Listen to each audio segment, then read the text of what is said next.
Olá, pessoal! Bem-vindo à nossa série de vídeos para entender a fisiopatologia da SOP, a Síndrome dos Ovários Policístico.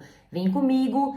Para começarmos a entender a SOP, a gente tem que, antes de tudo, entender algumas coisas básicas, sem muita decoreba, mas básicas para que a gente consiga entender como se dão as mudanças, que vão gerar, essa síndrome dos ovários policísticos. Então, a primeira coisa que eu trouxe para que a gente consiga compreender melhor nessa nossa primeira aula é a teoria das duas células. Deixa eu passar os slides aqui. Então, eu trouxe esse slide para vocês e a gente vai comentar um pouquinho sobre ele e entender qual que é essa teoria das duas células.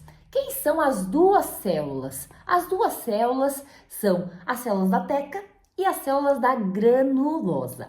Essa teoria também pode ser encontrada com outro nome, que é a teoria das duas células e duas gonadotrofinas.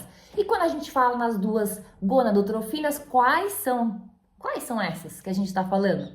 Do LH e do FSH. Vamos entender um pouquinho essa teoria, que ela vai ajudar a gente a entender totalmente algumas características aí da fisiopatologia da SOP.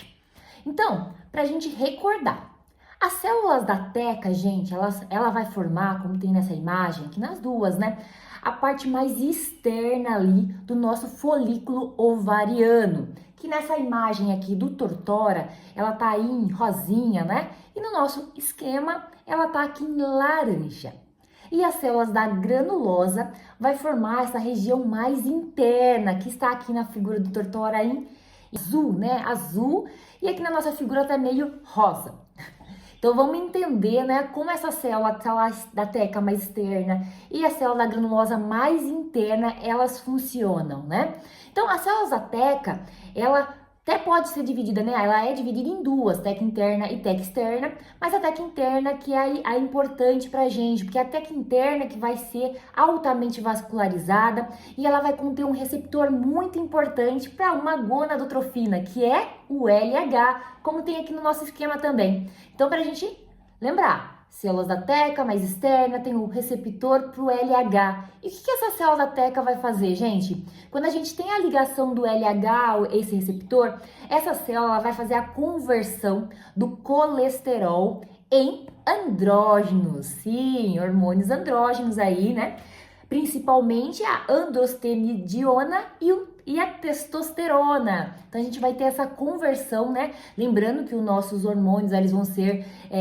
ter, como precursor a molécula aí de colesterol, e a partir então da ligação do LH, da ativação nessa célula, a gente vai ter essa conversão então do colesterol em andrógenos. Então essa é a função aí das células da teca. Quando a gente pensa nas células da granulosa, então a célula mais interna, com o receptor do FSH, que é o outro lá, a outra gonadotrofina. Nessas células da granulosa, a gente vai ter uma enzima muito importante, que é a aromatase. E o que acontece? Quando a gente tem a ligação do FSH no receptor das células da granulosa, a gente vai ter a produção, dessas enzimas, da enzima aromatase. E essa enzima aromatase, ela vai converter os nossos andrógenos, em estrógenos, mais precisamente a estrona e estradiol.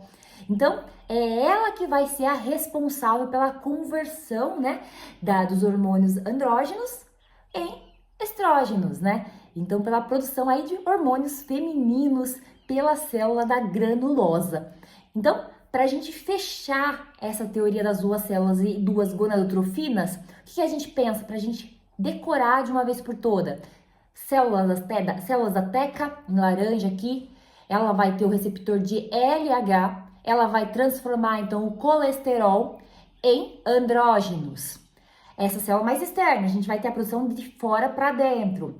Vamos para a próxima célula, que é a nossa célula da granulosa, que tem o receptor de FSH. Esse receptor de FSH vai fazer a ativação, a produção de aromatase, que vai transformar os andrógenos os hormônios andrógenos, em estrógenos, gente. Muito fácil para a gente lembrar, E uma palhinha, nossa primeira palhinha, para a gente começar já a colocar um pouquinho da fisiopato da SOP. Trouxe um outro slide aqui, que agora a gente pensando na SOP.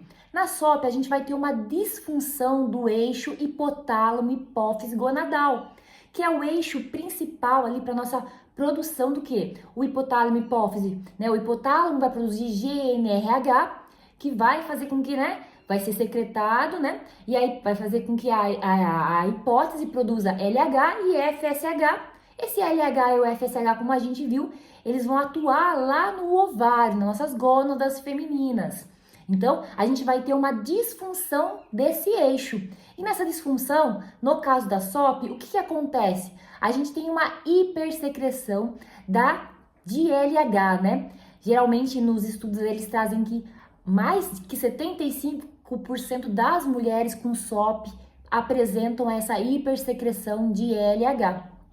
E agora, voltando para o nosso esqueminha das duas células, duas gonadotrofinas, quando a gente tem aqui, ó, muito LH, o que a gente vai ter? A gente vai ter um aumento dessa produção de colesterol, né? Do colesterol se transformando aí, né? Em andrógenos. Um monte, a gente tem um monte de LH, vai fazer um monte de andrógenos. Só que a nossa proporção LH e FSH vai estar como? A gente vai estar com um monte de LH, mas a gente vai estar com baixo FSH. Então, quando esses andrógenos chegarem lá na nossa célula da granulosa, a gente não vai ter a aromatase para fazer a conversão desses andrógenos em estrógenos. Então, aí surge uma das primeiras características, né, da paciente com SOP, que é o hiperandrogenismo, gente. Então, o excesso aí de hormônios androgênicos. Então, olha que legal, a partir do entendimento de uma base, né, a gente consegue entender aí uma das primeiras características fisiopatológicas da SOP. Me acompanhe aí para os próximos vídeos.